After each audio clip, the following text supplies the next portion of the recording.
what's gonna have to happen is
What's going on, people? Oh, snap.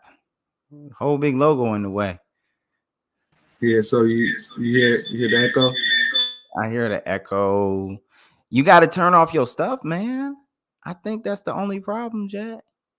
I think we cannot be trying to hear your speaker. I mean your Clubhouse. But that's from your audio. You get what I'm saying? Mm-hmm. See, Oh, yeah.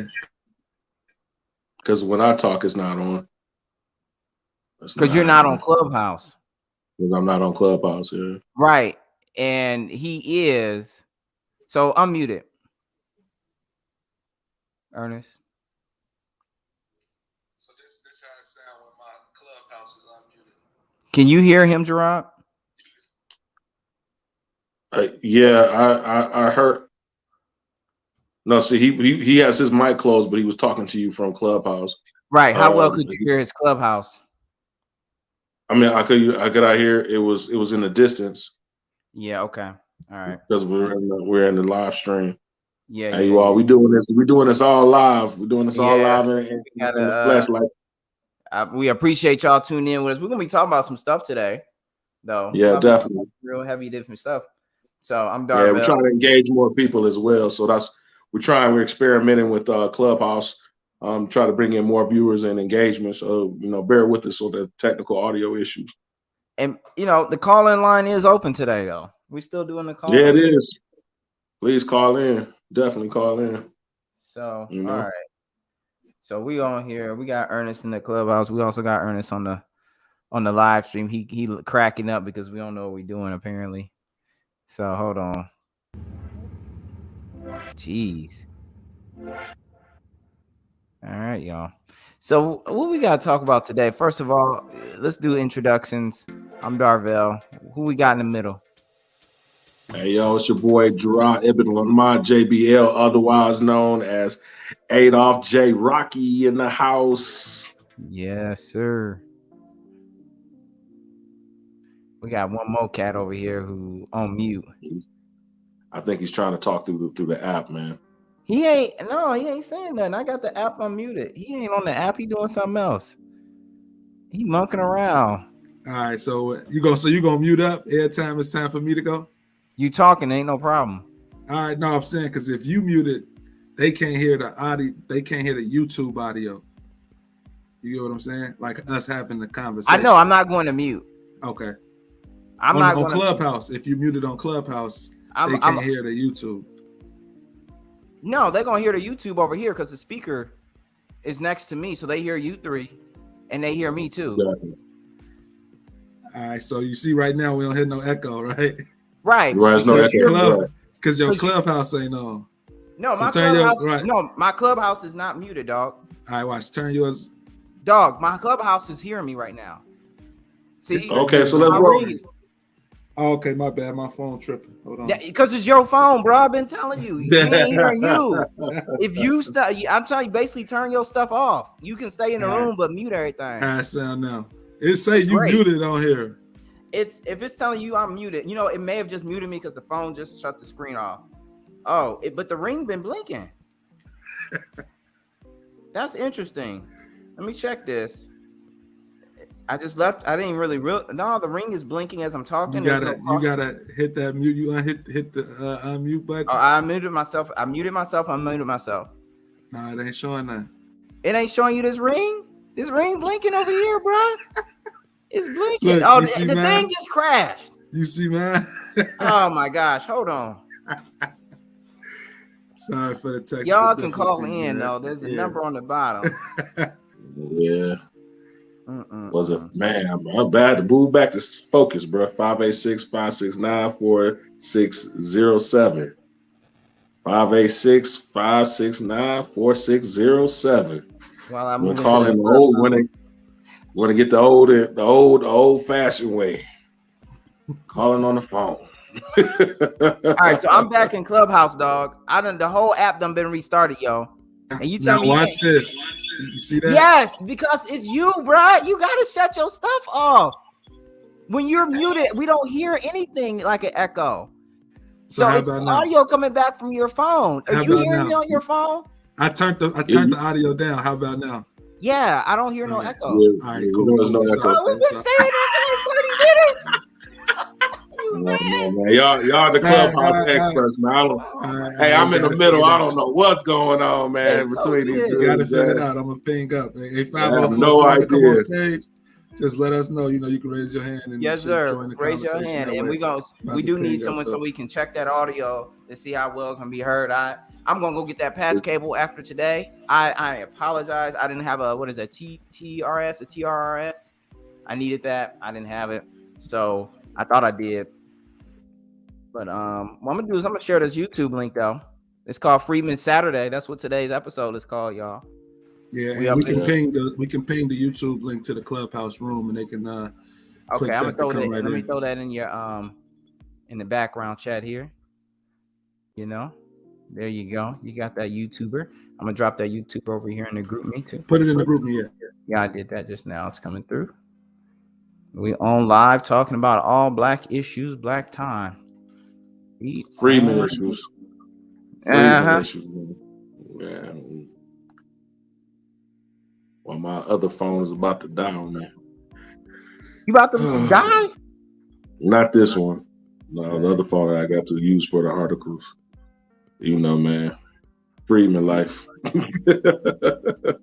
And one thing we got to do, though, right, is that we got to pull people in to get them to understand Freedmen. So, you know, one of the pillars that I put on the oh, he wants to come up. Invite him up. I got him up. All right, cool. One of the things that we got to do is we got to there are people who don't really still understand Freedmen. So when we talk about trying to invite new folks into the channel and to say, what are we discussing? To be honest with you, we do want to get them to Freedmen, but they're only going to be able to quickly understand Black when we say we're talking about issues. If we say Freedmen, they're going to think we on some Hotep way out there, tinfoil type shit. And they're going to be like, nah, I ain't with it. But we over here talking about stuff that is very important and deterministic to their lives. So just that, I'm not saying that I wouldn't bring someone into it, but we're going to have to help them understand. I mean, so you know, but hey, man, just we got to re-indoctrinate. That's all. Just constantly, explain it. I guess. Freedmen is the new issue. So, and that's and Darvell, I do got some folks on stage. So 504 Cash, if y'all can hear us and y'all want to weigh in, definitely feel free to unmute. And I think the audio gonna come in through Darvell's PTR.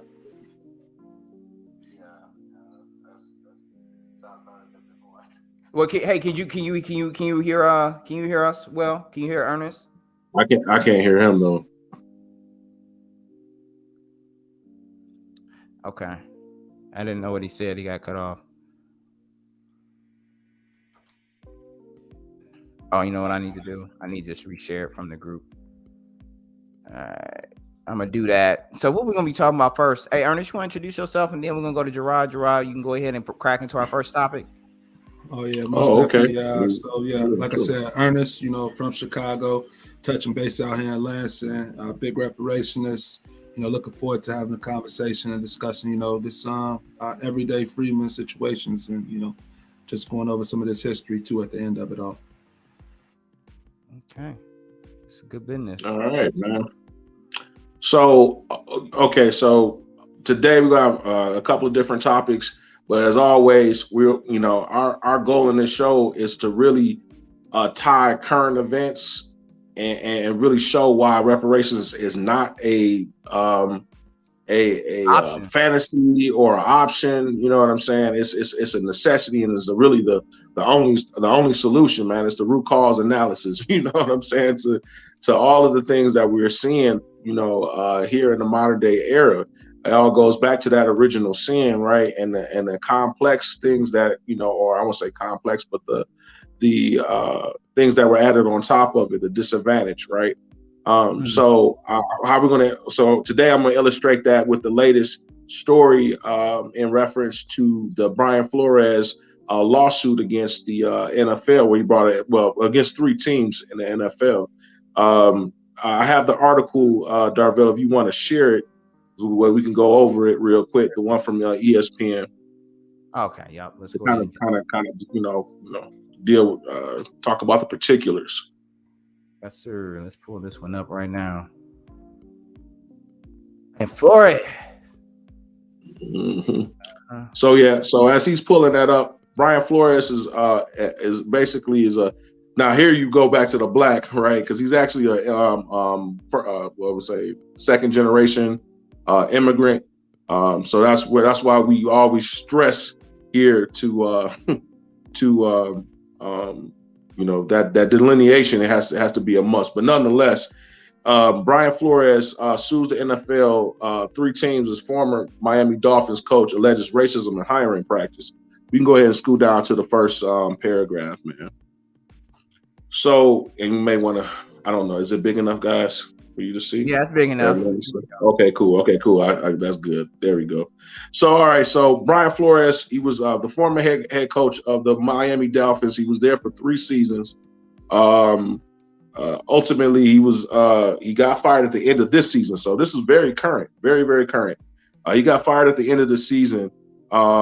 He had the team basically had 2 back-to-back winning seasons, 10-6 and 9-8.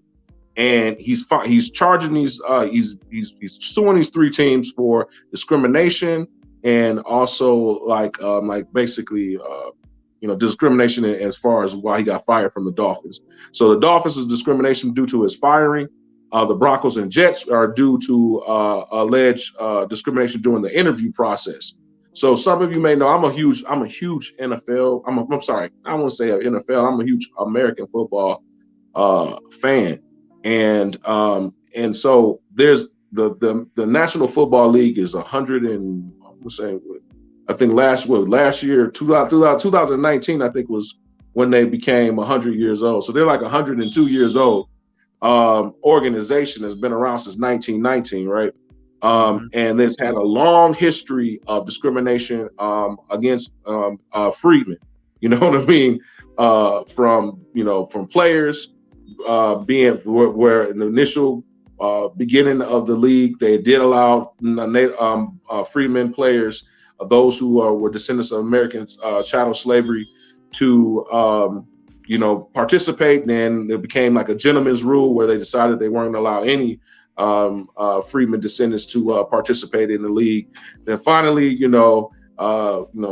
they started allowing black players to participate. Then there was issues as far as okay, they're letting them participate, but are they able to be quarterbacks and then head coaches and general managers? So the front office, right? There's been long bad history with that. So in 2003, the former the owner, he's passed away, Art Rooney, who owns the Pittsburgh Steelers, came up with the Rooney Rule, right?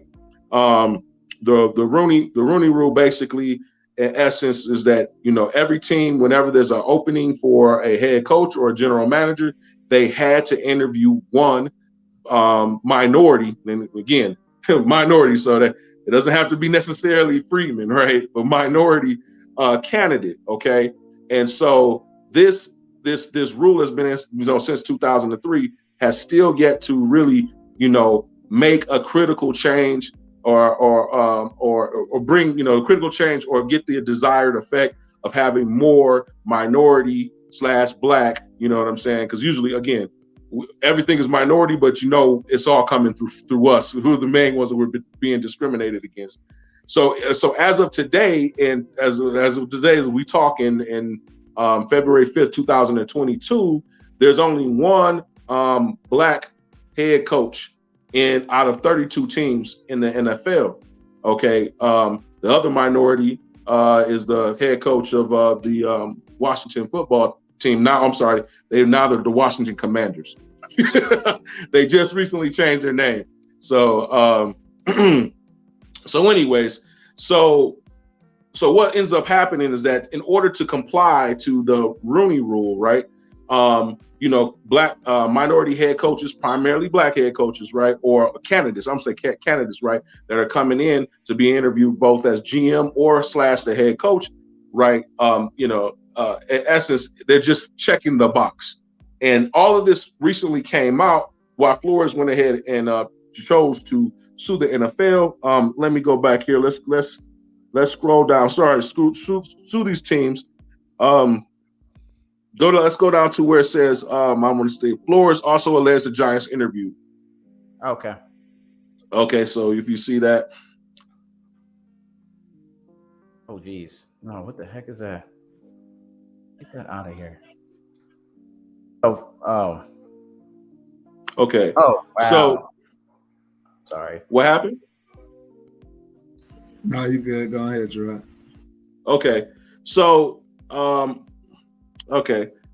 Flores alleged that Giants interviewed him last month. Right. Yeah. Okay. So Flores alleged that the Giants interviewed him last month for their head coaching vacancy for no other reason than the compliance with the NFL's Rooney Rule, which requires teams to interview minority candidates for their open positions. The league has amended that rule in recent years and now says the team must hold an in-person interview with at least one external minority candidate for any general manager or head coach opening. Flores alleged he spoke with the Giants via Zoom on January 18th prior to the team hiring the former Buffalo Bills assistant general manager Joe Schoen, hopefully I'm pronouncing that, as the general manager on January 23rd. He said that the next day, Schoen finalized his interview date for January 27th.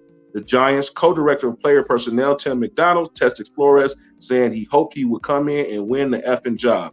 However, hours later, Flores' lawsuit alleges he received a series of text messages from Patriots coach Bill Belichick, under whom Flores worked for 10 years in New England, In those texts, Belichick told Flores he had heard from Buffalo and the New York Giants that you are their guy. Flores asked, now again, so let me break it down. So in essence, the interview hasn't happened yet, right? Okay. It's 3 days away. All right. He's getting Bill Belichick, who's the head of who's the head coach of the New England Patriots, the one that's won like several Super Bowls or what have you. He's tipping off, he's saying, hey, you got the job, right? You know what I'm saying? He's like, what? I haven't even interviewed yet, right? So Florida asked Belichick to clarify whether he meant to talk to him or Brian DeBall, right? Or DeBoll, however you pronounce his name, who was also in running for the Giants job. Belichick acknowledged his error and informed him that the Giants wanted DeBall or DeBoll, how you pronounce it. Oh. Right. Sorry, I effed this up. I double checked and misread the text. I think they are naming Brian DeBall. I'm sorry about that, Belichick allegedly texted. Flores alleges that his January 27th interview with the Giants, which satisfied the Rooney rule because he was the first minority candidate to interview in person, was a sham. New York hired DeBall, the former Bills offensive coordinator, a day later. Right. And then he goes on to talk about how this was a similar situation when he interviewed for the Broncos. Flores alleges that a similar scenario occurred when he interviewed with the Broncos for their head coaching job in 2019. Flores says that the then Denver general manager, John Elway, among others, arrived to the interview an hour late, hungover, alleging they had been drinking heavily the night before. The Giants, Dolphins, and Broncos responded separately to allegations Tuesday. In essence, they all claim that, to paraphrase, I won't read every word. They all, stated that his recollection or his account of the events were not true. With the Dolphins, more specifically, what he alleged the wrongdoing with the Dolphins was that the head coach Stephen Ross, who's a ex U of M alumni, which that's why he's a piece of crap. That's a dig to Stedman, man. We got an ongoing love-hate relationship. But anyway, Stephen Ross. So if you scroll back up, man, because I think that's kind of at the beginning of the interview. All right, so it says Flores alleges that Dolphins owner Stephen Ross. Okay, that's that. Yep. Flores, right, exactly. Flores alleges that Dolphins owner Stephen Ross attempts to incentivize him to tank or purposely lose games shortly after he was hired in 2019, with Ross allegedly offering Flores $100,000 for every loss that season. Flores says that as the team won games late in the season, Dolphins general manager Chris Gear told him Ross was mad that the on-field success was compromising the team's draft position. So for those who don't know, the worst that you do, so in order for the NFL to make a parity amongst all of the teams, in essence, they try to give the worst performing teams or the not as good performing teams kind of an advantage by allowing them to have the first crack at the best talent that's coming out of the college ranks. So the worst. So by the end of the season, the worse the team that finished last, right, who had the worst record as far as win-loss total, they get to pick first, and then so on in a gradual order. That is how it works. So what Flores is alleging is that the owner, in essence, wanted him, after it got to a certain point, I guess they were wins or losses or whatever throughout the season, he wanted them to basically lose so they can have the better position in the draft, so they can be better positioned to get a talent that was going to transform the team through the draft. So I got a question. Go ahead. So why is this particular situation with him being called in for an interview, but learning that they already had their eyes set on someone else? How is that racist compared to, or whatever he's claiming, if it's racial based? How's that compared to any job where they already are just doing the motions HR requires of them to interview some random folks and they already know who they want? I mean, they do that at our job. You're right. So is there a difference here that I'm missing? I'm not trying to. No. Track. I mean, so in essence, okay. Yeah, I guess it really isn't a difference, besides the fact that, you know, this rule was instituted to try to quote unquote bring on more diversity in these ranks, right? And it's obvious that it's just window dressing. Go ahead. I was just gonna say, but it just enforces that they interview people. It doesn't even enforce hiring. Not that you don't want to necessarily go that far in one case, but on the other side of it, the question becomes, how do you equitably enforce that they have black managers if there aren't black owners that already want black managers, right? And exactly. So that's the crux of all of this, where we're going to try to tie it into the reparations, right? You know, and why, you know, the repercussions of us being locked out. And I would even say more so, not just slavery, right? Because I mean, most of these leagues were formed post slavery, post Reconstruction. The reality is that at the end of the day, all of this is just window dressing, right? You know, so I watched the interview. He was interviewed on ESPN, and you know, he still is currently being a candidate for 2 other head coaching positions in the NFL. And he said the goal of all of this, and he realized how this lawsuit to basically make him persona non grata with the 32 owners, right? But him and his lawyers ultimately stated, like, listen, we've had the Rooney Rule since 2003. I think they said there's only been a total of I think 19 black head coaches and GMs throughout NFL history. 19 out of the 102-year history has only been 19. Also, you know, the part why he's suing the Dolphins is to say, you know, listen, he had a winning record out of he more and more games than he lost, and he still was fired because he wasn't cooperating with what the owner wanted. There's more scrutiny on black head coaches and general managers than there are for whites.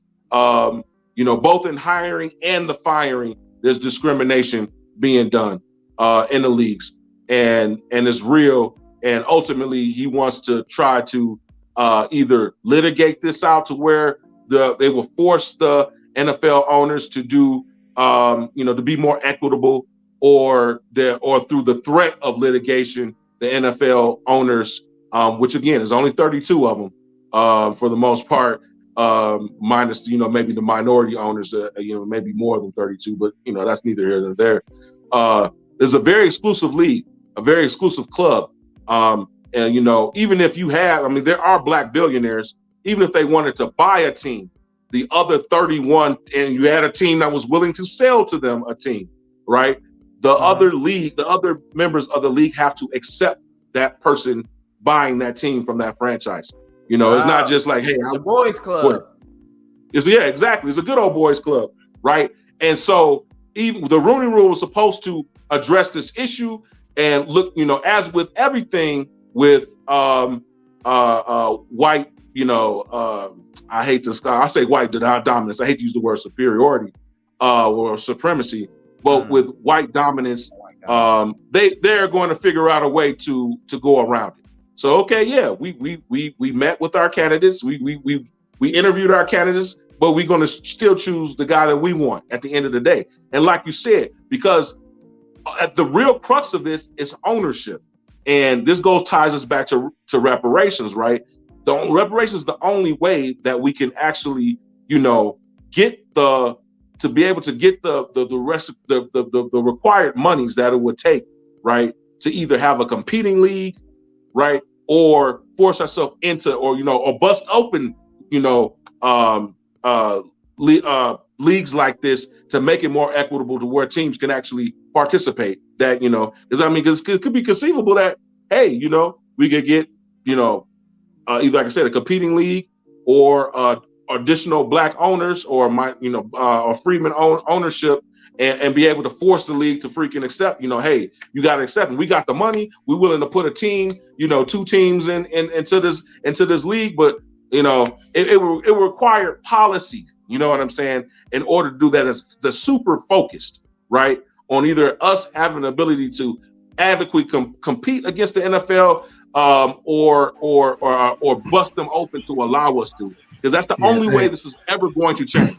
Hey, no, that sounds like the situation that we're dealing with in corporate America, and even with like from a capital position and ownership position. But I was gonna say, Darvell is dead in the background. Oh, he is. Okay. Yep. So yeah, what's good, Stead? What up? What up? What up? I'm late.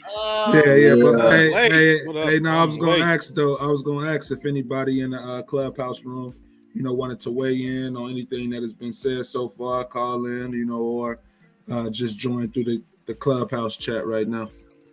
Yep, I'm monitoring the lines. I got the lines open here. So if you in clubhouse and you just talk, it'll just come in.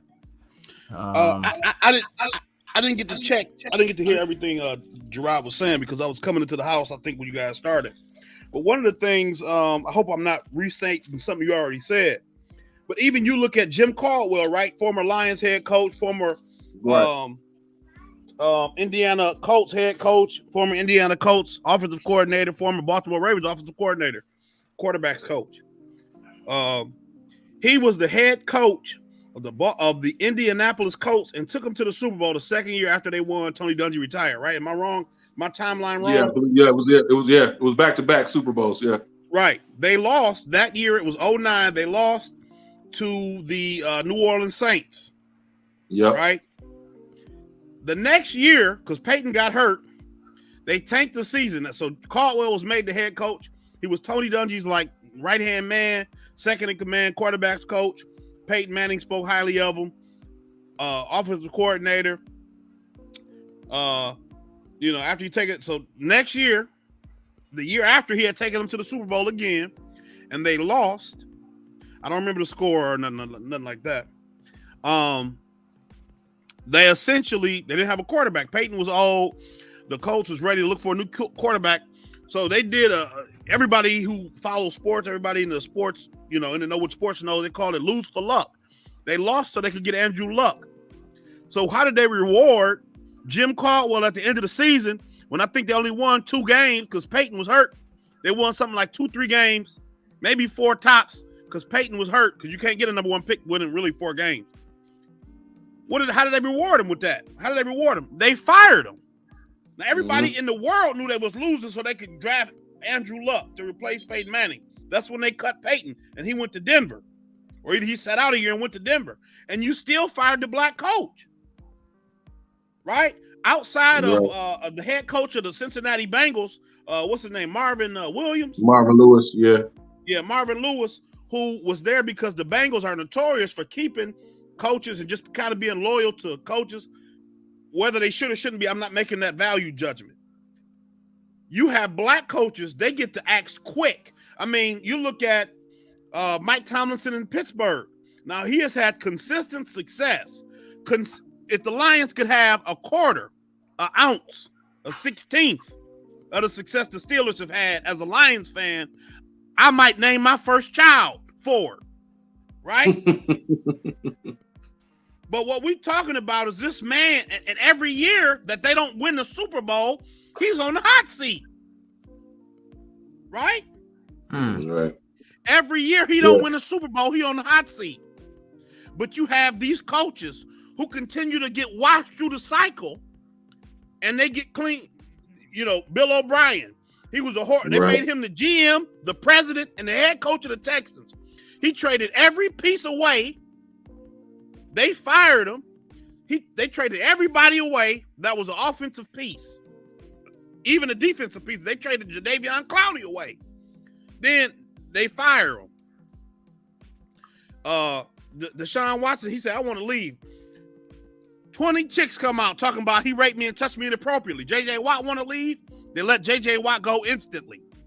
Right? Bill O'Brien, he went to be the offensive coordinator for Alabama. And either this, coming up next year or the year after, he'll be a head coach again somewhere else. Right? So, Steve Sarkisian. Right. Run Alabama into the ground. Not Alabama. Run USC into the ground. Steve Sarkisian, offensive coordinator for the Falcons, offensive coordinator for Alabama. Now you the head coach at Texas, and Texas ain't did nothing. Lane Kiffin don't do nothing at USC. did decent to bad as a head coach at FAU. He was okay at Alabama, but Alabama is a machine that's going to win games purely off of the strength of the head coach and the system he's built. And now he's the head coach at Ole Miss. And I'm not saying whether Lane Kiffin is a good or bad coach, but those are just three guys I can think off the top of my head who have been able to churn through the system of we coached here. The only time you see a coach get done with, white or black or whatever, is when they coach the Lions. When you coach here, you done after you don't win. That's when you're getting out the league when you come here. That's it. Otherwise, they'll watch you in the rent cycle and you'll be somewhere else. Well, no, that's not exactly true, man. We had Martin Mortywig. We had, you'll never be a head coach again, but you will be an OC and you will be a DC if depending on, you go back to that level.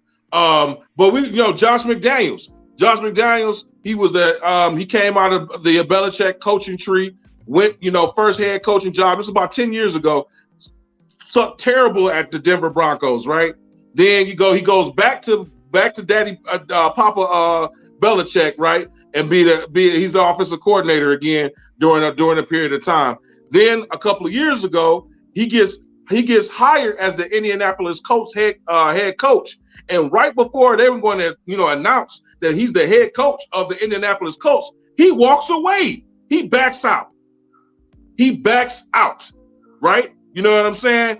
Now, who did he just get hired? He's the Las Vegas Raiders head coach. Now, after John Gruden got into all this trouble for, racist and sexist comments that came out on the investigation on the owner of the Washington Commanders now, right? The Las Vegas Raiders, John Gruden was fired mid-season. The assistant coach is a Hispanic guy, right? He gets them to the playoffs. They, you know what I'm saying? Continues to have a winning season, gets them to the playoffs. They lose in the first round. Instead of, hey, let's run it back with this guy again. He kept everything together. You know what I'm saying? Now they're bringing Josh McDaniels, you know what I mean, to be the Las Vegas Raiders head coach, a guy who's been hired 3 times to be a head coach. And right? You know what I mean? So it sounds like some inequities, huh? Oh yeah, definitely. And so the answer at the end of the day, so what's the solution, right? So what's the solution? And so at the end of the day, the only possible solution again was what Darvell talked about, right? Is, black capitalism. But you can't have black capitalism without reparations on any level, any level successfully, right? Let's pivot to real quick, man. Because we've been talking about this for a while, but I want to go to the video, Darvell, the video with the second video, not the first video, but the second video. The Deion Sanders video. So here's another example, because we talk about HBCUs a lot here, right? So what some of you may know, Deion Sanders was before we play, and I think I had you get started at the 2, I think, whatever, Mark, I'll give you the mark in there, man. All right. With COVID. Go ahead. Yeah. So so the feeder into the NFL are obviously the collegiate system, right? The NCAA, FSB, the FCS, and the FBS, you know what I'm saying? The football, Division I, Division II, old school Division I, Division II. At the end of the day, right? This is how players are being. Again, we talked about the draft, right? Flores was fired because he refused to do what Stephen Ross, a U of M alumni from that terrible organization, he refused to tank for Ross, right? To get these players. So I had to make sure I make sure I had to hit it, man, one more time for you, Stedman. Anyways, so the problem, so what's happening, what Deion Sanders is trying to do is to try to bring some sort of equity between, the HBCUs and, the Power 5 Division I football programs. Because at one point in time, when everything was segregated, when blacks were forced to go to these institutions as the HBCUs, we had the best athletes and so on and so forth. When they opened it up And, Bear Bryant ended up having to pick up black kids to play in Alabama after he got whipped by Grambling one year. Freaking, we started, all of the premier talented collegiate black players, right? Obviously went to the predominantly white institutions. Deion Sanders, a former NFL player for the Cowboys, the Falcons, great defensive player, right? He's now a head coach at Jackson State, okay, which is a HBCU. And just recently, he got the #1 star recruit, 5-star, 4-star, 5-star recruit in the country to commit to Jackson State. His son is also playing, who could also be playing in the Power 5, right, as quarterback. So the thing is that they're making sacrifices. So they're saying, hey, we're going to play for the HBCUs. We know that they don't have the same facilities and all of the assistance and right. And so this conversation right here is dealing with, okay, why should this why should they make this decision? So go ahead and play. All right, let's do that. I'm talking about on a team. I watched you play. I've watched you play. It's not the same level as Alabama. 5 stars don't matter to me because I know how that works. I could call it, make sure a Bushwick Bill a 5-star right now. Right. I can make that kind of call. I can make him a 5-star right now with a phone call. So I ain't with that 5 and 4-star. I'm into who's who for real. Okay, now the whole entire team is not that. Yes. You cool. You right. It's not on that level of Alabama. But if you take that Alabama kid and now you put him over here away from his teammates, who is he? Who is he? He didn't have that support system. Yeah, you take, what his name? Matt Jones? Jones, right, the quarterback? Matt Jones. Take him off the team and put him with somebody else to see who he is. Yeah. He's on a team with every darn lineman, receivers, everybody. So you mean to tell me every quarterback Alabama gets is like that? No, it ain't like that because what has happened to them perpetually in the NFL? I got time. I got time. AJ McCarron. I got time. Ohio State. What has happened perpetually to every quarterback? I got time, and I'm not hating on those guys. Yeah. But I'm hating on take somebody and take them out of the environment. See, the thing about it, we just happen to have an environment with dogs and canines and Rottweilers. That's just who we are. You could take this dog right here and put him anywhere. What he gonna be? Dog. Take him, and you seen him. Go elsewhere. What is? Same thing. And shoot, I got 5 on it. 5 different teams. Yeah. I know you like that, do you? They got 5 on it. But you're right. 1 for 1, we're not that. But I guarantee you, I got a couple corners right now. I promise you, in a year or two, they will be drafted high. Yeah, but what about the quarterbacks? What about the wide receivers? What about the offensive line? That's right. Not all the positions. But when you start going to get them and guys start believing and guys start buying in, we just had the #1 FCS ranked class in the nation. Right. Look, I'm with you. I got nephews coming up, 4 stars, 5 stars, bro. I'm sending them to you. I want you to. I'm sending them to you. Take care of them. And I'm gonna send them back a man. Yeah. Send them back men, but also, I need them in the lead too. Okay. All right. So I'm gonna put that.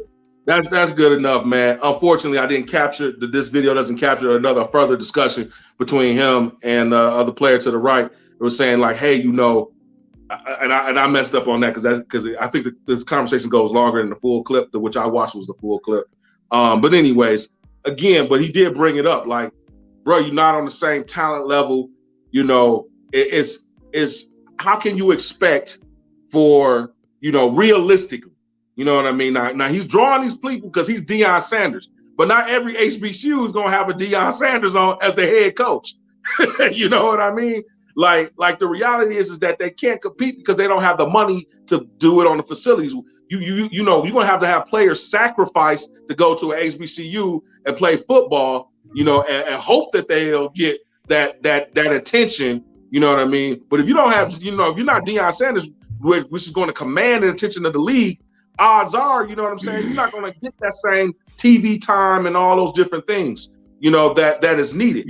And all of this comes back down to is just resources, man. This is all symptoms of the fact that we were shut out of America, when these things were, when there was some sort of, kind of equality or possibility of of matching head to head. Now it's just beyond that, man. You're not competing with Alabama, U of M, Ohio States. None of these HBCUs, not without a huge infusion of money to be able to, hey, when the parents ask a question like, well, do I if the goal is to get to the league, right? Because let's be honest, you know what I'm saying? All these 5-star, 4-star recruits, they're trying to get to the league at the end of the day, right? And you want them to wager and possibly, play around with their ability to do so, just off of the hunch. Now, great, obviously Deion Sanders, he has a connection to the league and he's able, you know what I mean? But again, not every HBCU has that. And see, one of the issues, one of the issues, so with the new NIL policy, players can make money off their name, image, and likeness, right? That's something the NCAA has been trying to avoid. It's essentially been free labor because the NCAA has been able to profit off of these players' names, image, and likenesses, whether it's for sporting events, whether it's for the tournaments, whatever it is, and the players haven't been able to do it. You can't sign footballs. It's real draconian stuff. So one of the things that Jackson State has done through Deion is they've done some kind of partnership with Barstool Sports. So they didn't guarantee the old dude, I forget his name, the player you're talking about that signed with Jackson State, something like $3 million through Barstool. So now you see all the white media on ESPN and all this. Oh, this is ruining sports. Why would a kid go to Jackson State when he could go anywhere else? But this still speaks to repair. It's not reparations that we're talking about, but this is the financial repair. This takes out a whole level of worry and necessity. If you can say, I can go to Jackson State and get paid $3 million, I can go to Alabama and get paid $3 million. I'm gonna go to Jackson State and shine, right? Because the stress on me to do anything is going to be way less. I'm gonna be able to get on the field more. I got an NFL coach. I'm good. I'll be good anywhere, and I might even look better because I'll be playing against a lesser quality talent. And so that's the thing too. You see a lot of guys now. They want to talk about, we shouldn't do socialized medicine. We shouldn't do all. But when they talk about paying athletes, 75% of football players is black. Probably 90% of basketball players is black. They go full-blown communist. Well, we got to play the swim team. We got to play the field hockey team. No, you don't have to pay none of them because they don't generate revenue, right? That's how they want to operate. They always want to, whenever it comes down to paying black people what they owe. The NCAA basketball tournament last year, the men's tournament, generated $1 billion in revenue, and the brothers didn't make nothing. Imagine that. You don't make nothing. You generate $1 billion, and we talk about you get a free education. Shit. I mean, and we all know at these major universities, half the time the education they're getting, dude, is no education at all, man. They're full-time athletes. Athletes, and that's why it pushes them to go to degrees that are not as challenging. I remember, I'll never forget, it was a documentary on Netflix. It was a few years ago. It was talking about the history of the NCAA and how, this whole student athlete kind of came about. And the whole purpose of it was to, make sure that the schools wouldn't be found medically liable, because they didn't want, the athletes to be considered like workers. So, a kid break his neck and paralyzed for life, you know what I'm saying? As a student, you're a student athlete, hey, that's on you. You know what I mean?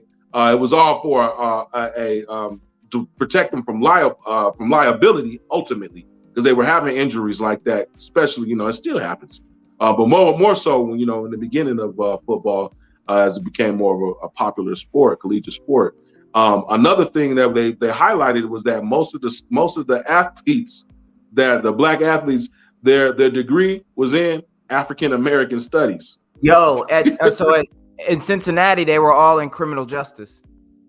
Yeah, things like that, right? You know what I'm saying? Not that challenging, because in essence, they're freaking are really like full-time, employees. Their regimen and schedule is so much, they don't have real time to study anything that's like, challenging or what have you. They're spending 40 hours a week working out.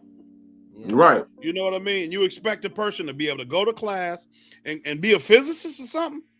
You know what I mean? I mean, getting back to the medical issues, like you got this article up there, Bill. I know you wanted to talk about it, so. But I mean, just in general, I was just kind of piggybacking on what Gerard was saying. The Master P story is pretty classic, right? They gave up something and went to Tennessee State. Now, here's the thing: I need all the parents who ever see this video in the future to understand.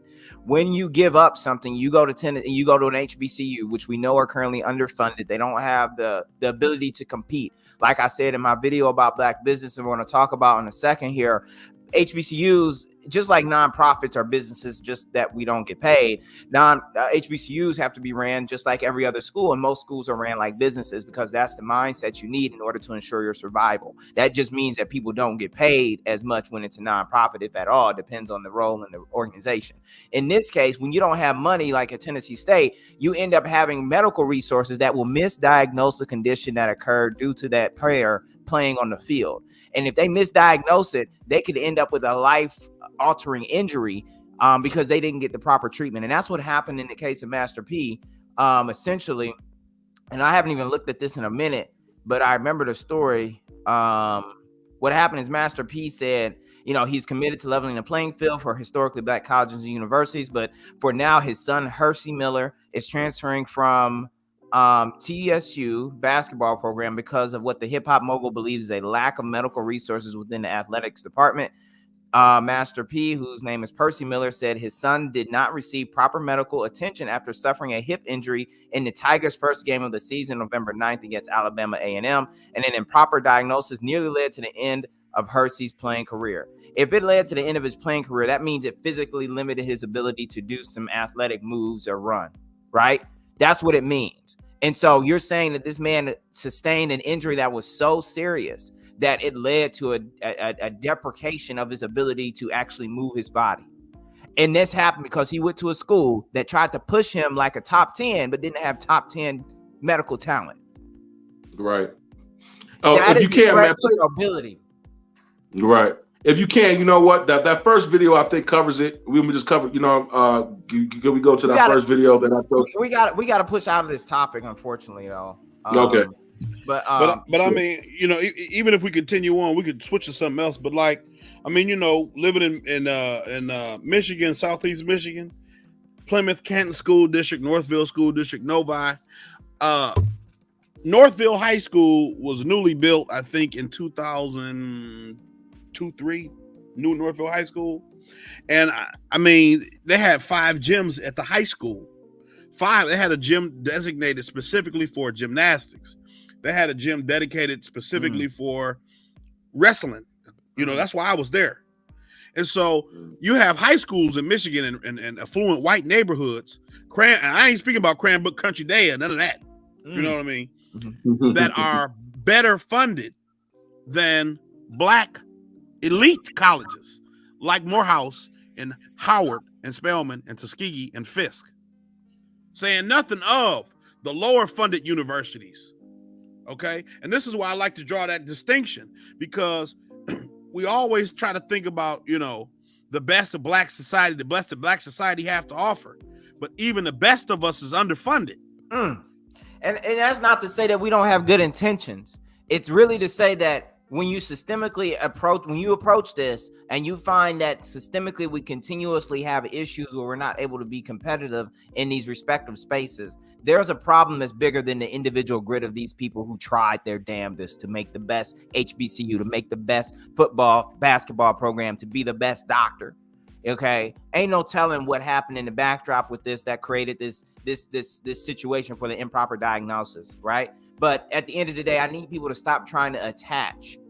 And that's what we're about to pivot to into this quick hit on Black business. And then we're going to talk about some historical stuff since it's Black History Month.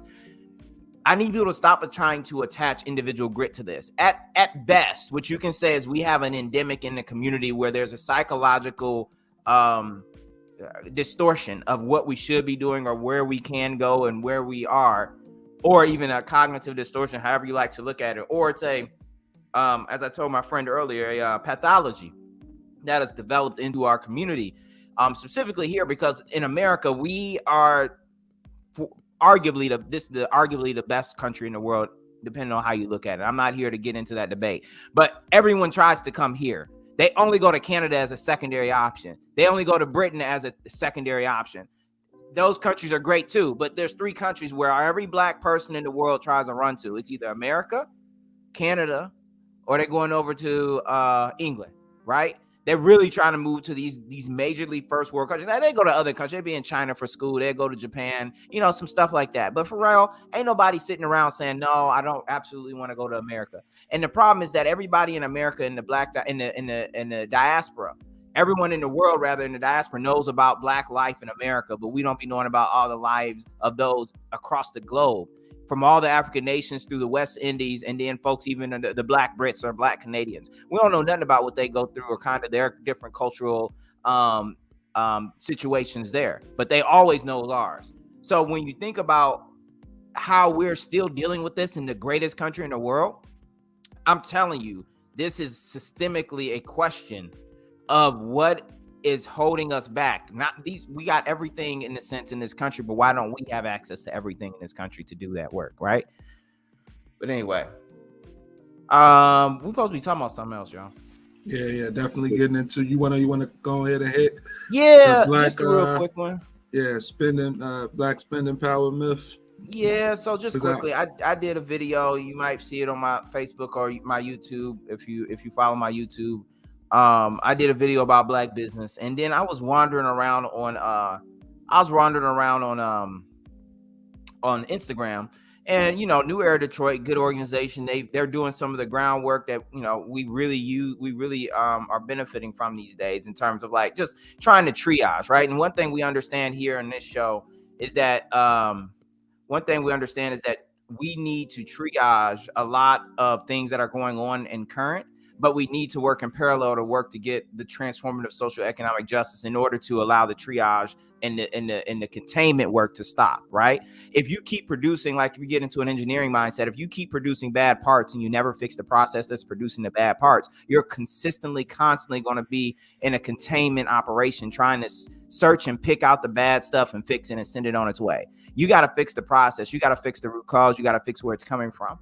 And so what happens is that organizations, specifically like New Era Detroit, have spent a lot of effort trying to fix what's bad, but they are slowly getting into talking about how we got into this space to begin with, in terms of how our social economic position and, as you say, Gerard, white dominance has forced us into a corner where we consistently try our damnedest, our hardest. We put most grit forward of any group in this country, in a sense, and we get the least return. Or when we do achieve something, it gets stolen, it gets diverted, or otherwise doesn't achieve the amount of return on investment that it should, right? We talk about that in the black business thing also. But what New Era Detroit done here is they shared a post on their Instagram.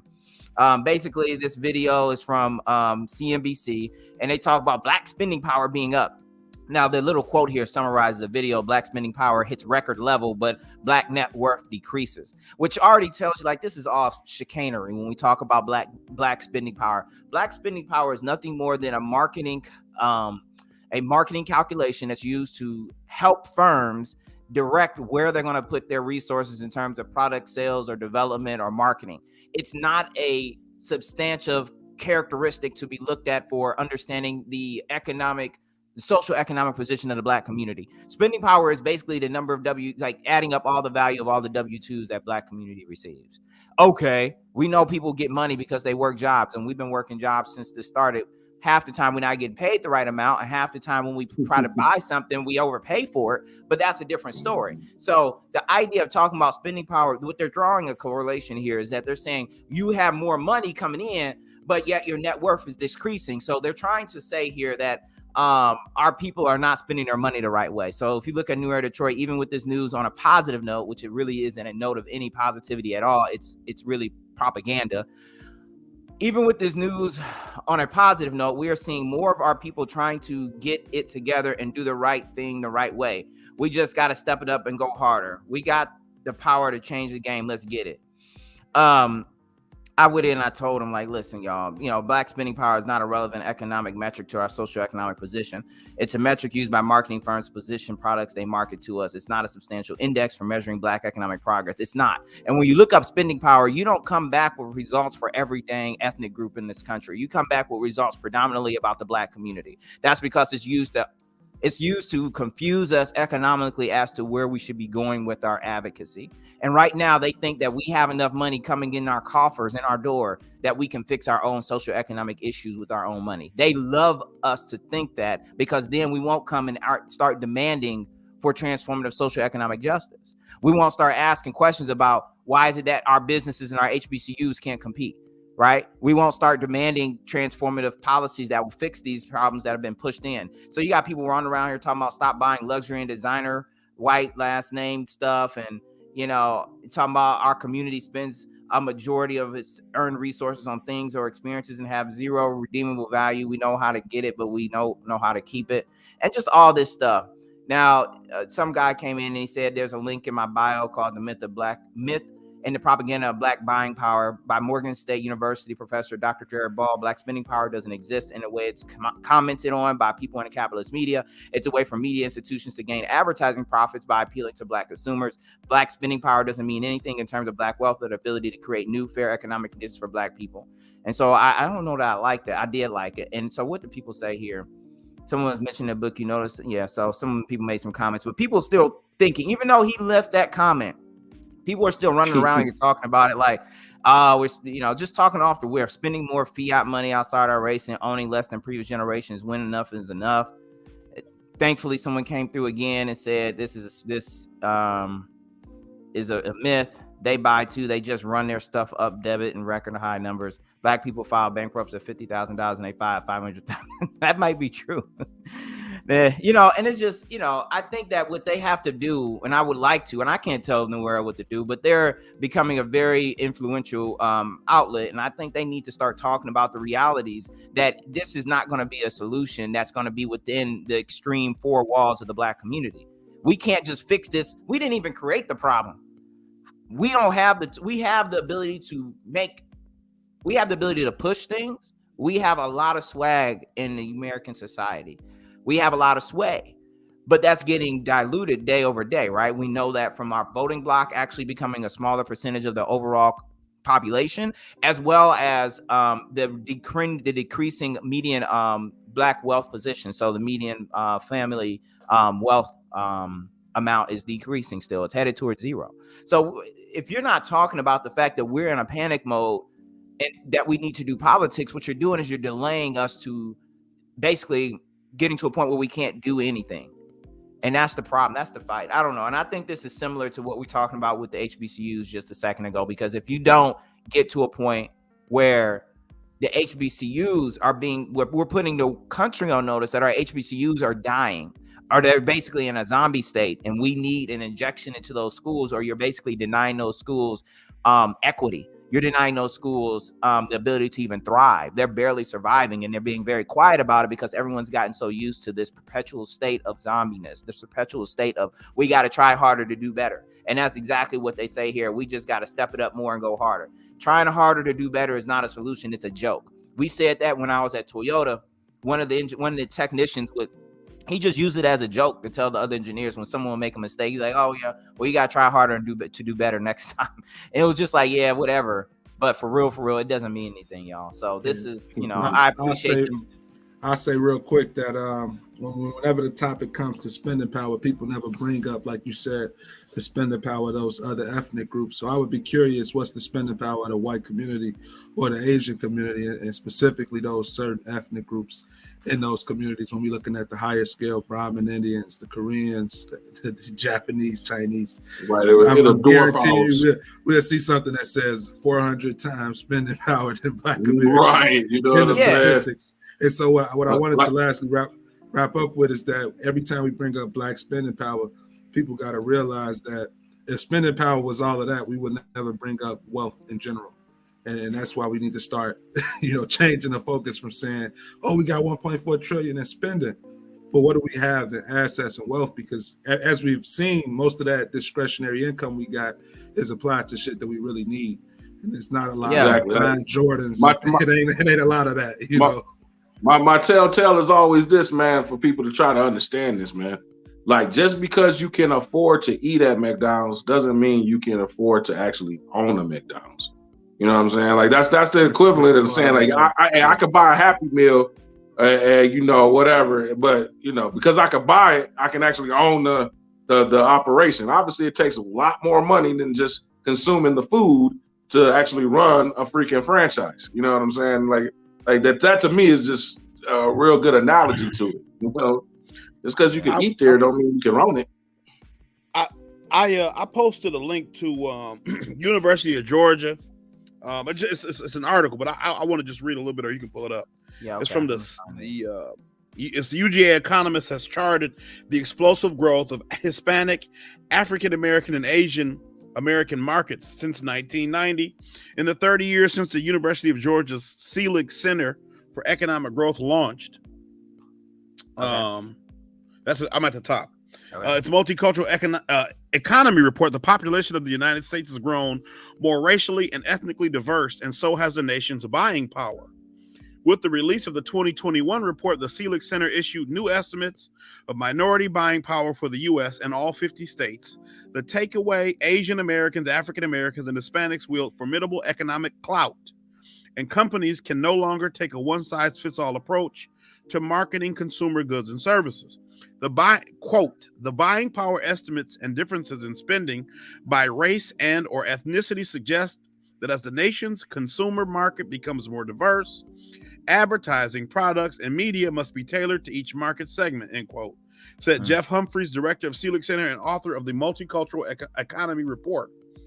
A public service and outreach unit of the Terry College of Business, the Selig Center has produced a multicultural economic report each year since 1990, except for 2020 when data disruptions.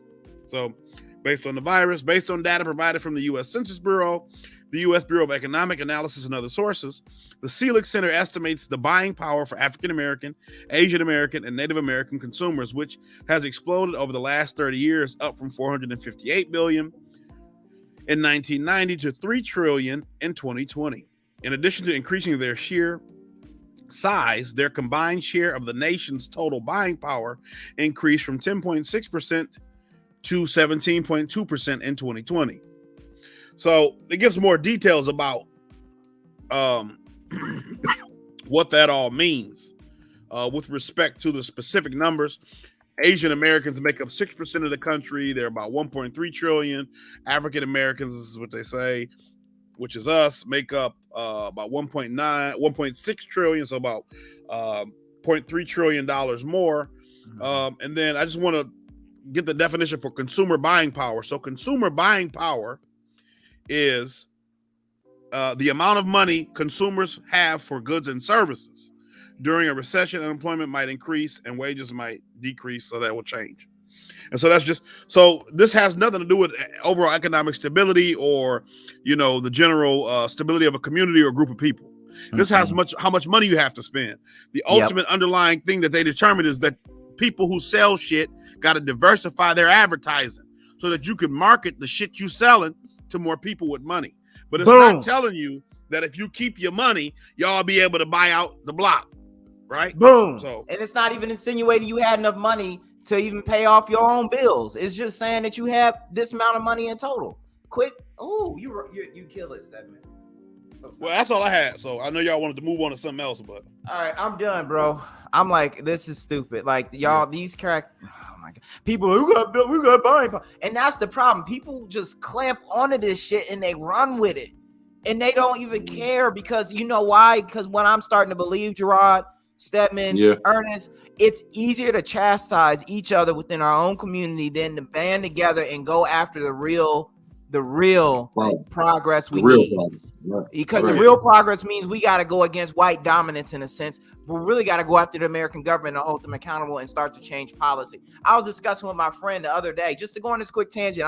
You heard me on this phone call. The idea that Obama could not have done anything for black people in that regard, in terms of real tangible programs and changes, because there was this idea that not only that change takes a long time because you have to deal with all these people's different opinions and positions mentally on the need for change, but also that you it would be, I guess, impossible to pull this off in general. And I think that one thing that people get caught up with is that they think that because what happens is there's a danger in talking about how much long. There's a phrase or an idea that people say is like change takes time. I think that is an exit. I think that's an escape hatch from actually trying to do something, because who in the world sits around talking about change takes time or talks about the length of time of anything disproportionate from the actual action of trying to get it done to begin with? Who goes around saying this takes time but isn't doing anything at all yet? Like, oh, this is gonna take forever. And it's not like, and you don't even have a plan. And another thing, only when it's for black people. Because when it's for anybody else, the wheels of change move swiftly, right? You went from having no problem with Asian to having an Asian hate crime bill passed, right? Overnight. They was cool. Yeah, and apparently, I mean, because you didn't have this bill. So apparently they was cool. And then you go from having a bill overnight. Just because, and that all came out about because the Trump organization came up with this idea that, it's the Wuhan virus. And so people started hating on Asians. That's really the impetus for it. And now we got a bill that quickly. And I'm not saying that these folks don't deserve protections, but the idea that you're going to first start a conversation with how long it's going to take, as if that's going to make some difference as to what we got to do, doesn't vibe well with me, because it tells me you're just trying to block actual progress, because you want to be preoccupied with slowing down than just going as fast as you can. And I actually told me, from an engineering standpoint, we understand processes like you're developing a car. You figure out how to build the car, you design the car, and you ramp it up, right? You go from building it by hand to having machines to actually having people going at a higher rate of speed. And you go from making one car a day to going and making hundreds a day, thousands a day in some cases, right? It's never about how fast you can do something. It's about what do you need to do to get it done. Now, what you need to do may inherently have steps that take a little longer, like if you're waiting on a chemical reaction. But even chemical reactions, when we talk about those, scientists and chemical engineers and chemical and biologists have figured out ways to speed up these processes. We can do anything, especially Americans should know we can do anything if we just really want to do it. And that's what it comes down to. Most people don't want to do anything because it's easier to yell at other black people than it is to yell at a white man. Yeah. I mean, we have seen that. Yeah, we have seen that time and time again. It's easier to lash out at your own people, at yourself, at your brother, at your sister, than it is to actually hold the people accountable who have done the injustice. Mark Twain, it's attributed to him. I don't know if he actually said it, but he said it's easier to trick a man than to convince him that he has been tricked. And in a way, that's an extension of the problem, right? You telling somebody what's going on and they mad at you.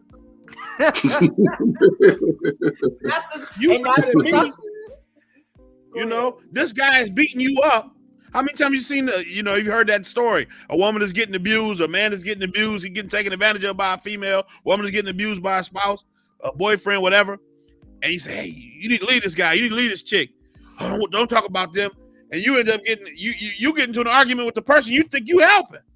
It's the same thing. It's something psychological, and they know this. It's something psychological about that interaction that makes us want to fight for the people that hurt us, or fight for the systems that oppress us, than fight for the truth that we seek.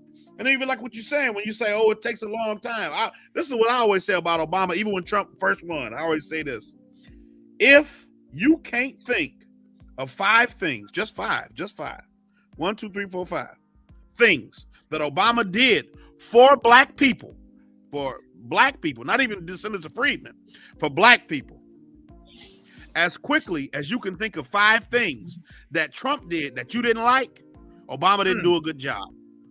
I'll repeat it. If you can't think of 5 things that Obama did for black people that was good, that you liked, as quickly as you can think of 5 things that Trump did that you don't like, Obama didn't do a good enough job.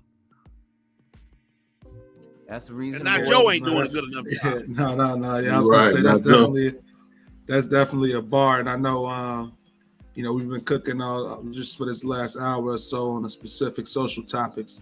And so to bring everything back home towards Black History Month, I just wanted to remind folks where we were or where we are in our position, and just by playing some, historical information that came from a documentary by way of PBS. That documentary is Driving While Black. What I did is go ahead and took like some of the collages of the best clips. And so it's about 10 minutes total, but if you guys want to, stop and break down some things, we can definitely do that. But I feel like with Driving While Black, there's this talk of how our movement in general, like the movement of Black people throughout the U.S. has always been policed. And so even when we're talking about gaining equity or gaining capital, participating, being Black capitalists, there are certain things that this society has done to make sure that we were policed and contained. And I think that speaks volumes to the reason why we need to have reparations. So I'll go ahead and play that clip. But, just let me know if you guys want me to stop it anywhere, break down anything, and we can kind of go from there. Fair use. Fair use. Fair use. Fair use.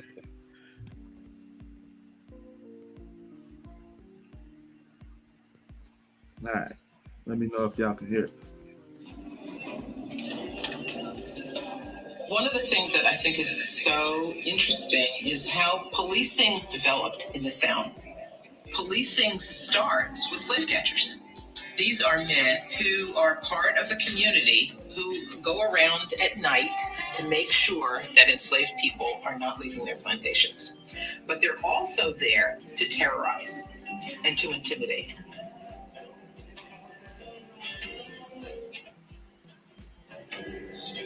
The slave patrols of the Old South are there to control Black people's movements.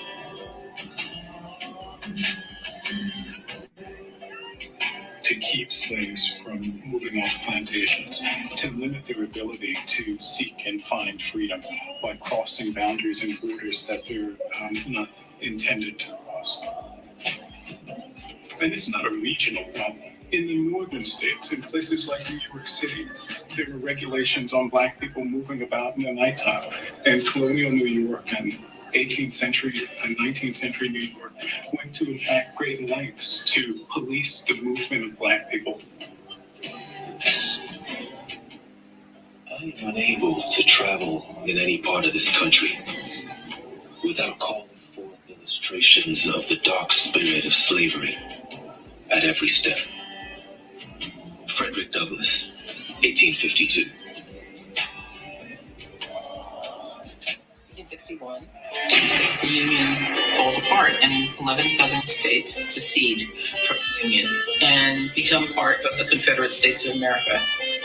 And immediately, many enslaved African Americans seized the opportunity to escape their plantations.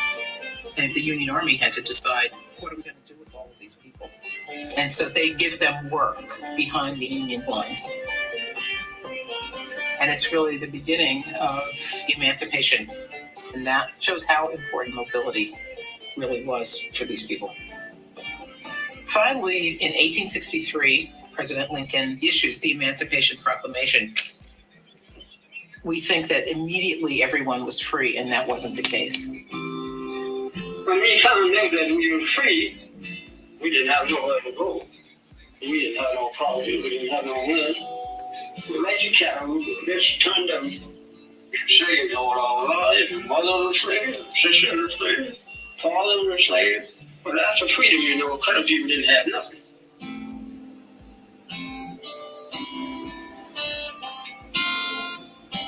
In which there was an effort to remake the South. Reconstruction is really an opportunity for the rebirth of the democracy. And it was an extremely hopeful time. The 13th, 14th, and 15th amendments to the Constitution are passed. First, abolishing slavery, giving African Americans birthright citizenship, and then the right to vote. For a very brief time, African Americans had the opportunity during Reconstruction to be a part of the government. There were about 2,000 men who were in government positions, local, state, and federal. There were even 2 African American senators. It was the Golden Dawn. after chains of 1,000 years. For the first time in their life, they could travel, they could see, they could change the dead level of their labor. They could talk to friends and sit at sundown and in moonlight, listening and imparting wonder tales. They could hunt in the swamps and fish in the rivers. And above all, they could stand up and assert themselves. They need not fear the patrol. They need not even cringe before a white face and touch their hats. W.E.B. Du Bois. Backlash that happens as white Americans attempt to police their movement, return them to the conditions under which they had previously worked. There was continuous pushback against African American freedom, but it got much worse. Whites in the South were very clear that they were not going to permit Black people to have an equal stake in the society. And they reasserted their white supremacy. And by 1877, Reconstruction was over. Many of the positive changes that were made are rolled back, and they reinstitute a different kind of slavery.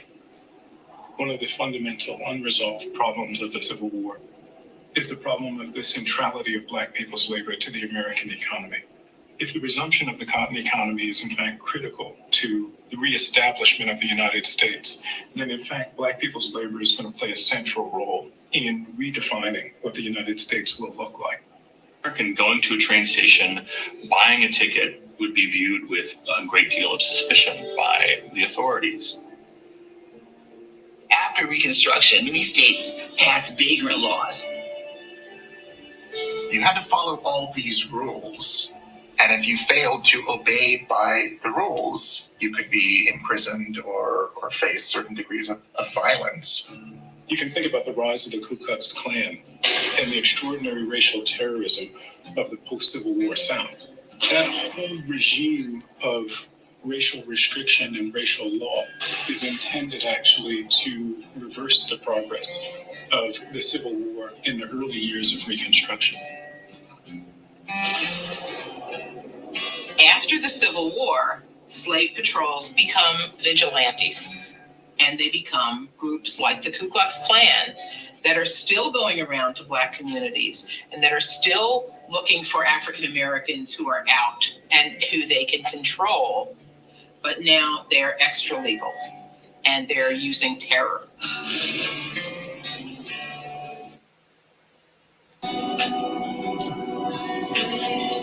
When there was a lynching in the South, all the research shows that there was a spike in the number of people leaving that town, heading north.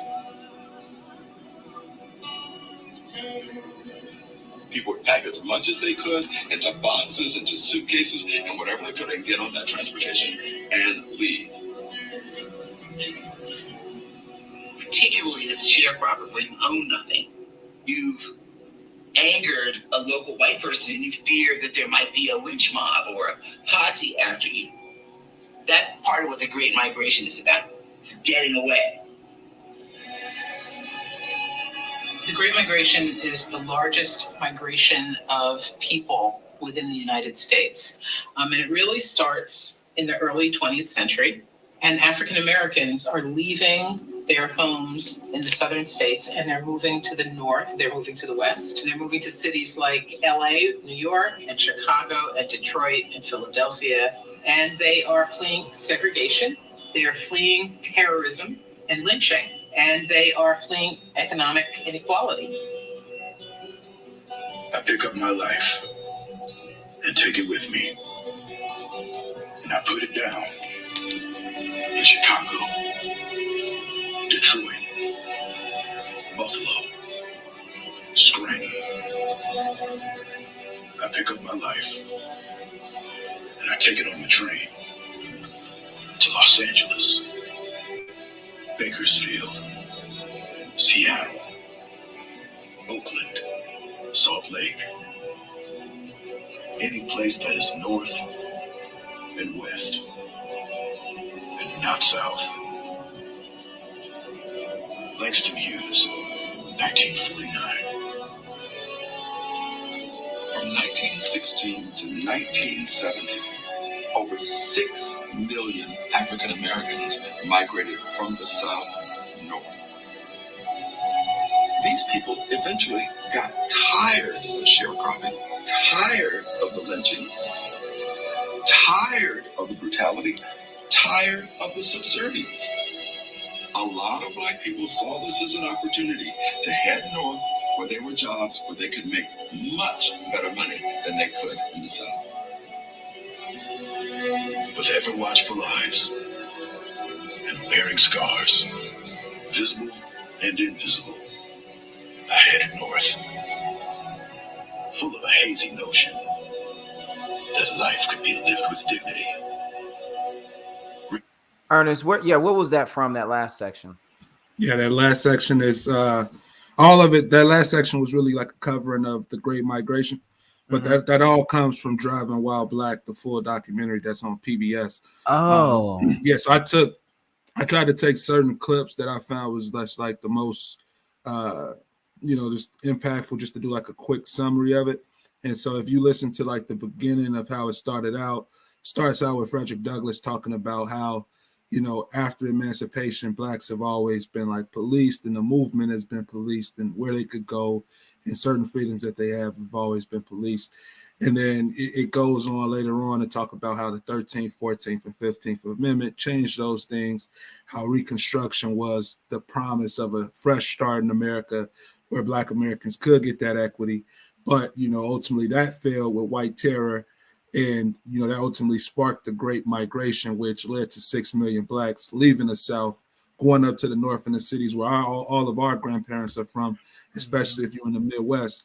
And so, from there, I just really felt like we needed to give like a quick summary / refresh of how we got to where we are today. And I really want people to understand that, like, in the past, our people used to move with intention. And those intentions were forced by the realities that they had to deal with. But when we're looking at places like Detroit, prior to the Great Migration, the Black population there was 3 to 4%. After the Great Migration, and then I would say later on after Ford, and the auto industry out there in Detroit started to really boom, you got a situation where, by 1920 or 1930, the representation of Detroit was 40 to 30% Black. And then even getting up until today, you guys are at 85% representation. And so, back then they were talking about how Black Americans left the South to flee for opportunities. But at the end of that clip, the person was saying how we left from the South to go anywhere west and north as long as it wasn't South, under the hazy notion that they would be able to escape discrimination and escape this system at large. And what has happened is the reverse. When we're looking at 2022, a lot of Black Americans who now live in the North are trying to flee to the South because we are being priced out. We don't have the money or the wealth to kind of stay positioned in some of these cities where gentrification and other things like that is occurring. And so I just found that interesting. I think I definitely want to bring that up to point out the parallels of what's kind of going on compared to what was going on then. But I definitely still want to recommend that everybody in the room check out that documentary, Driving While Black. That's awesome. Thank you for that. That was pretty good. I'm definitely gonna check that out. And as we close this up, I put a screen share up that's now down because it just kind of is the epitome of kind of what we're pushing up against.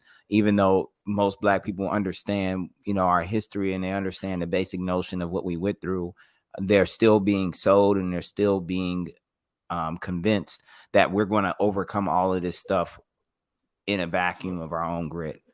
Well, I just looked it up. I don't know about his dad, but T-Pain's mom was from the Bahamas. That's what I was wondering. I was like, So, I mean, again, you have people who come to a country, you adopt that country's culture, even though it's not your own, your history, whatever. And then you feel like you got a position where you have authority to speak on that, right? That's wrong, bro. You know what I'm saying? I don't go to the Bahamas to tell them how they should have their Junkanoo festival, which is like a slave celebration festival or whatever. I don't go down there and do that, right? No. So that's the problem. Too many people feel emboldened enough to speak. Look at what happened to Whoopi Goldberg, bro. They got her up out the paint. She had Ted Danson wearing blackface in the 80s, and both of them still around. She said, you know what? I don't think the Holocaust was racist. It was wrong, but I don't think it was racist because Jews is white. Now, I mean, I thought Jews was white. I don't know about you brothers. I thought they were white. I'm not going to say that it wasn't racist because Hitler thought the Jews was a different race. So, I mean, clearly you have to base it off what his perception was.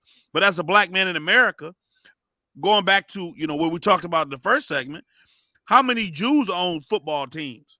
How many Jews own basketball and baseball team and hockey team? Right? Quite a lot.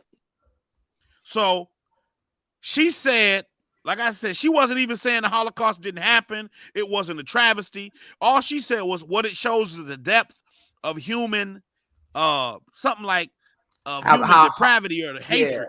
How bad? Which in a way is true because to a black man in America, y'all both white people. So it does show kind of the funniness of race because race doesn't really exist because it's so crazy that two different types of white people can hate each other because one white person say you ain't white. Or you ain't white enough or the white type of white, and we're going to kill y'all for it. See, that's the thing, though. I think I don't know the context. Local historian in Detroit made some comments on it on his Facebook.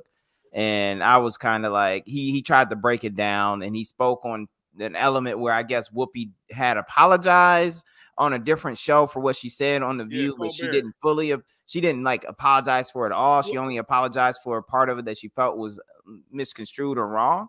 And it wasn't. Go ahead. Well, she was still trying to basically say, but y'all are white, or not y'all, but Jews are white. Like she was still trying to hit on this, like, what's the deal?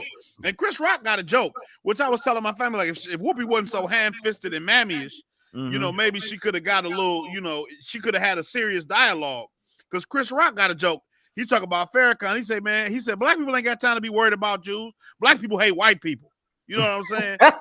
And so, like, but it's funny, right? That's an accepted joke. We laugh at that. You just laugh.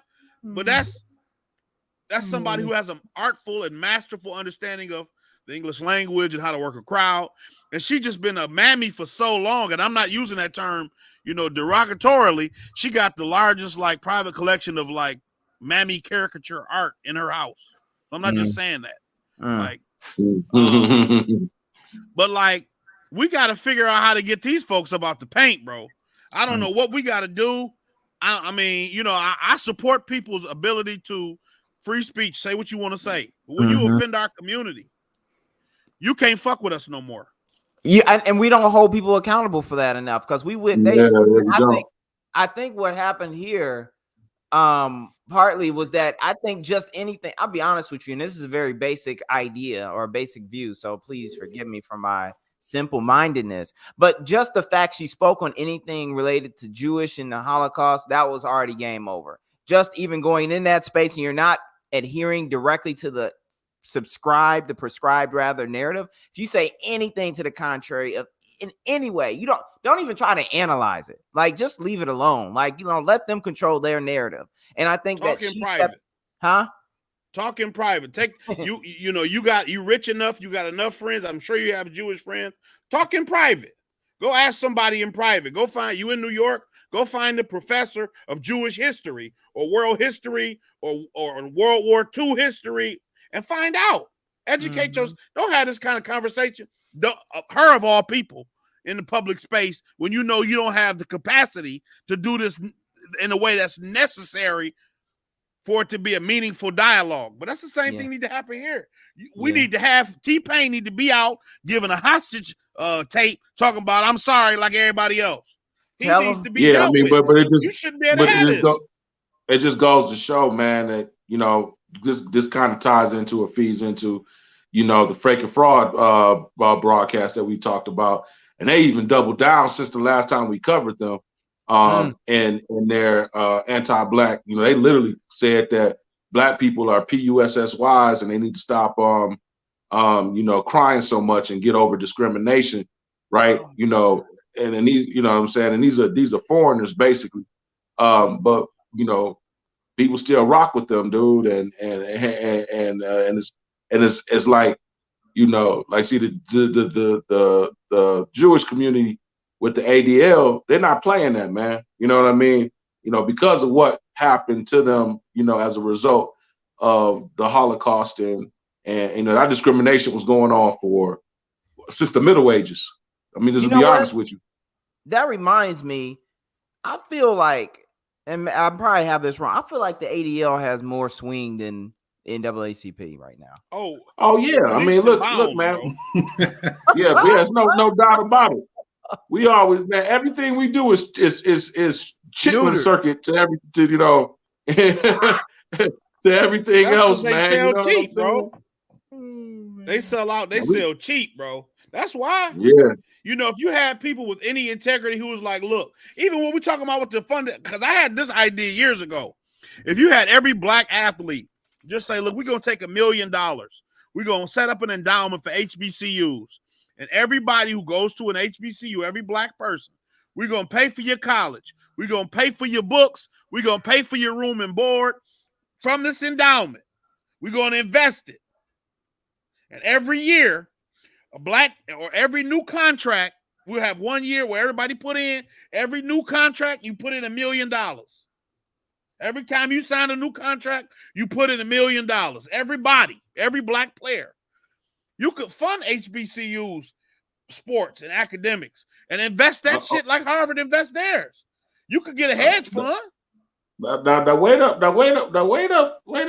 Stan. You know what I'm saying? I'm not. What I'm saying, I'm not talking about the whole. I'm not talking about trying to fix the system entirely. But what I'm saying is, if you just take your $1 million and invest it in the stock market like they do with Harvard's endowment or Michigan State, you still got. This is stuff that does work. What you need is capital. That's the part about why black capitalism is a myth, because black people don't have capital. If you're a millionaire, you got it. What do you know? Like that's what like, me and my wife, we talked about that. We talked about that on the way in. They over leverage these guys so much, they basically make as much money as we make. You know what I'm saying? You got as many kids, as many houses and cars and credits you got out here for jewelry and all this bullshit. They worse off than we are. Yeah, that's actually that comment actually is an interesting comment, ain't it? Because they just don't get pathologized as being in as being bad with their money, right? Even though they're burning credit cards like it's Christmas trees after the holiday. But anyway. Yeah, so I mean, but it's one thing James Baldwin talked about, speaking of fresh and fit in the situation, you talked about Rihanna, Tuesday with the Martin Luther King stuff. The problem is when you ask immigrant people, because they talk about, we need to get over such and such. For our culture and our history, what happened to our people, right? Because it's not your culture. When you talk about what we need to get over, why don't you go home and help your people and their countries get their shit together then? If you're so beyond whatever you talking about here, why don't you go to the Bahamas and get they? Because if you could go to the Bahamas and go to Nassau, where what is that, Paradise Island, and all that is like on that side, but go to the backside where they don't let you see. It's horrible. Why don't you go down there and fix that up? Or why don't Rihanna go down to Barbados and fix that up? Why don't these people go back to their country and fix it up? If it's so easy and we so lazy and why did you come here for an opportunity? Yep. And then like Tariq, he had a caller, he did a show, and this guy, he's a professor. He was from Congo. And he gonna say, well, it's the government. Because Tariq was like, you got the Asians come to the Congo and the whites, Europeans, they come to Congo and they don't live like y'all live. They don't live how come they don't live like y'all live? So first, because the guy, he said he's a PhD, and the African American students that he teach don't have the same integrity. They don't have the same work ethic. All this, they're not as well educated. He said, well, how come back home y'all country ain't well? He said, it's the government. So how can you see that it's the government in your homeland, but you can't see that it's the government doing that shit to us here? Oh my God. How you can see that your government or our government using your government as a puppet is giving these people in your country, the Europeans and the Chinese, the opportunity to take advantage of opportunities and resources in your country that you can't. But you can't see that we here are being taken advantage of in the same way. And he was a professor at a HBCU. So how do you gonna have him teaching black students? Terrible. And he was at a school with a university. How you gonna have him teaching black university students? Oh, and this is what he thinks about it. I mean, it's ridiculous, and that's really what the problem is. That's where the issue comes from. If they would just be willing to understand our position, we could have a unity. Yeah. But they want to come over here and act like we lazy. But y'all countries look like they look. They got to understand it and respect it, because they'll still try to hijack something if it feels like, you know, you can get away with something, you know? Because, you know, remember we talked about it early on. We talked early on about this idea that folks are, I was thinking about this actually the other day.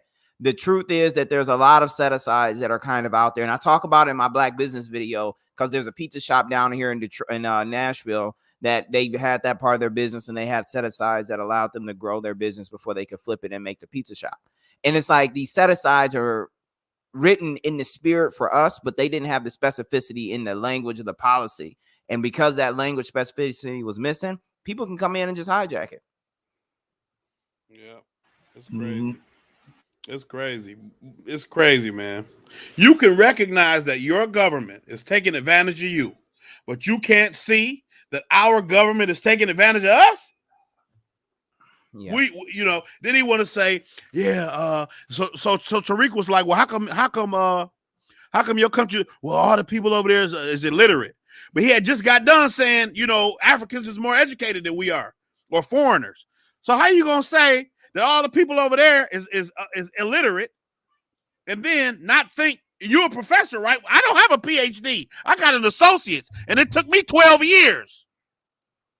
How you got a PhD and you can't see that if a country can limit who can get into it, they can make sure they take only the college educated or the PhD or the millionaire or the two-parent household? How can't you see that? And you're going to say that all our immigrants here got degrees. Well, duh, bro, we live here. You got to let all of us come in if we qualify. This is where we come from. Just like if I go to the Congo, I'm going to see motherfuckers running around with shoes made out of old water bottles. Okay.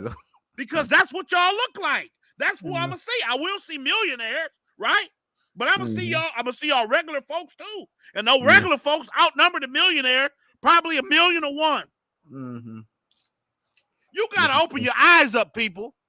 If you want people to have a unity, if you want anybody to have, and I'm speaking specifically to my immigrant brothers and sisters, my diaspora members, and the people from the motherland, the continent, you got to open your eyes up. You got to do something more to read the books that your government is giving you, or that the American government is giving you, so you can get over here. You got to do something else. I know it's hard because you've been conditioned to just believe white people got shit together, but you got to try your hardest. This is ridiculous. It's 2022. Yep. So, all right, y'all, we're going to start to go ahead and wrap this one up. I mean, we done had a powerful show today. We done talked about HBCUs. We done talked about sports. We done talked about business. We done talked about the misconstrued understandings of our immigrant brothers and sisters as to our continuous situation in this country. And I think I want to end it on this note, right? The name of this show is the Freedmen's Collective, right? And part of why we're talking about freedmen is that at the end of the day, you're still talking about a country wherein everything you discuss or want to engage in that's Black is really from the descendants of freedmen. Even the numbers that drive the disparage, the poverty rates, the education rates, the institutionalization rates, all those numbers that you see in the Black community are not Black immigrants. Those are people who were originally here before any Black immigrants came. And we love our brothers and sisters. But when you don't disaggregate our data from the rest of our brothers and sisters who come over here, you don't get a clear picture. And then you also don't give society the option to start to understand that we're no longer just talking about all Black people. We're talking about the people who we've been abusing for the past 150 plus years. We're not talking about folks who just showed up 12 years ago who happen to be Black. We're talking about the folks who we used to enslave. That's where this is going back to. And it's not on the premise of we feel bad because we were beat up in the past. It's on the premise that what started back in 1619 and rolled all the way essentially through 1865 has continued with roll down this accruing of disadvantage from that date forward. And it is psychological, it is economic, it is political, it is in every facet of life, for better, for worse, and for better in some other ways, but not necessarily for better for us. It's better for everyone else, because when we fought so hard to get things throughout the civil rights movement, it opened doors for other people who came in and then just walked over us and did not acknowledge what we have been through and what we still have to fight for. And what we're still fighting for is for us. You wouldn't have the disadvantages that you have in this country outside of being an immigrant if they didn't already set up disadvantaging processes against us. So when we get rid of those disadvantaging processes and oppressive institutions that are coming after us, they will be gone for you too. But we can't get rid of them until we put the specificity in the policy. So stop trying to get in the way. My advice to anybody who is not a freedman or a descendant of freedmen is simply, if you don't believe in what we're doing, just stay out the way and don't speak against it. We would like you to be on our side. Like Stedman said, we would like to have unity. But we can't get there if you're constantly trying to find a way to escape hatch out of the real policy and divert attention away from it. That's what this idiot, unfortunately, T-Pain did when he goes around telling people we should stop celebrating Black History Month. That is ignorant. Black Florida History man Month strikes again. What'd you say? He from Jacksonville. Florida man strikes again. Florida man. All right. Hey, last words. What you got, Adolph? Then Stedman and Ernest. You on mute, Gerard. My bad, brothers. We have no permanent friends, as you can see. We have no permanent enemies. We only have permanent interests, man. You know, and the permanent interest is for us to, be in this political fight, man, and seek the recompense that we need, that ultimately will get us to the promised land. And I'll leave it at that. Stedman. Yeah, essentially everything I already said, and everything you said. If you don't know what you're talking about, and that's hard for people because they don't know shit. But if you don't know what you're talking about, just be quiet. Just be quiet. We got to figure out a way to treat people like the Jews and get them up out of here, because people need to learn to be quiet. If you don't know what you're talking about, just shut your mouth. Hey, That's just all. to be clear, when you said get them out of here like the Jews, what did you mean by that? Be clear. We got to be like the ADL and get people off. We need to give people 2-week breaks. Give them canceled. We need to give people 2-week breaks. And I ain't saying you got to be gone for good, but you have to know that there are consequences for coming against us saying bullshit like this. It's the same with the people who say HBCUs is how you going to blame people who have had to make accommodations for being erased from a country they built for free? How you going to blame them for having separating things? That's the same thing Malcolm X said. He said, if you got a snake come, if you tell me it's 1,000 snakes coming, and one of them, 10 of them is good, you want me to stand there and figure out which one's going to bite me or not? Or you want me to deal with all of them? How you going to have me sitting here and tell me I'm dividing the country, and the reason these things exist is because you've tried to erase me from this country, and my ancestors built this bitch for free. And then you getting over here talking and you don't know nothing. Shut them down. Stick to singing bartender and I'm sprung and making booty music with auto-tune, Playboy. You're above your head right now. Thank you for that, Stedman. What up, Ernest? What you gonna close it with? Oh yeah, I definitely say well said. And even to what Gerard said, to what Stedman was just saying, I'll quote Carter G. Woodson, the founder of Black History Month, when he states that there are two educations a person is given. It's the one that he receives and the one that he go gets. And so for all of the Black immigrants, for all of the Black Americans who are saying the wrong things when it comes to the justice claim that we have, and when it comes to our history, and when it comes to where we are today, I feel like, they just need to go ahead and get that additional education so that they can see it the same way that we do. And, with that being said, I'll say peace and reparations, or reparations and revolution. So, we'll leave it with that. And I'm with you on that. Peace and reparations, people. We out. And hey, want to thank our Clubhouse people. We got all those folks on Clubhouse. We're going to be on here for a second after we end the live stream. But thank you to our Clubhouse. We're going to do this type of show again. Another Freedmen Saturday is going to be coming to you. We're going to have the audio hooked up even better. We're going to have a lot of kinks worked out, and we're going to do it again, y'all. So peace and reparations. Yeah.